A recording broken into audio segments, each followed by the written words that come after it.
can't explain it. I like to think about mindfulness as, like, as you say that, I like to think about it as flow. Mindfulness is flow. It is a present moment awareness. For sure. But you're flowing from moment to moment. You're not pushing, you're not pulling, you're just flowing.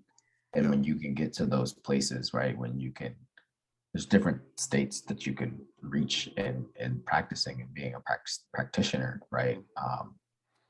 And as you mentioned, a lot of it, the scientific benefits come with, we can either call it repetition, you can call it practice, you can call it consistency. So yes, right, you might come out of, if you've never had done a mindfulness meditation practice or practiced mindfulness, not in a meditative respect, but just mindful, there's a myriad of mindful activities. If you've never done that, you only do it once, yes, you might have a state of mind that you transcend to after doing it that one time. But with repetition, with practice, with consistency, there's a minimum of, with a minimum of certain amount of hours of practice, you'll start to see lasting, or you'll create lasting change and lasting transformation.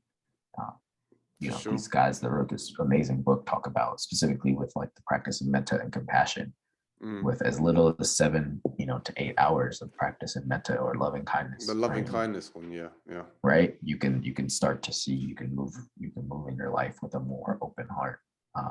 7 to 8 hours of metta and compassion practice. So I think mindfulness, part of mindfulness is flow. It's that present moment awareness, and you're just flowing from moment to moment. You're not pushing it, you're not pushing anything away, you're not pulling anything towards you, you're letting it come to you. Like you said, you're just noticing it like clouds passing in the sky. And if you get downloads, a lot of downloads, right, a bunch of things are just flying in and out, that's okay. You might even take a moment to write those things down, right? Just be like, oh, okay, let me come back to that.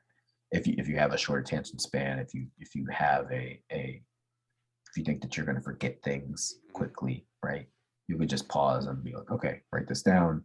Or, right, if you want to train your mind to become sharper, to become stronger, right, you can just note that and let it pass, because it'll ultimately come back to you at some point. So I think it's everything you're saying.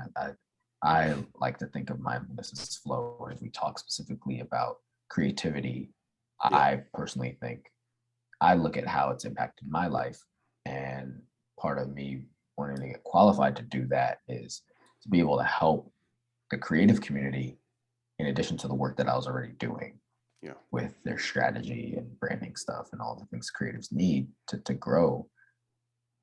Just adding this in, what does it look like to start your next project, be right, your next album, your next body of work, or if you're getting ready to go on tour or whatever the case may be? What does it look like to be more present and also be intentional around it? I think mindfulness is also intention. You have to be intentional to be mindful, I believe. So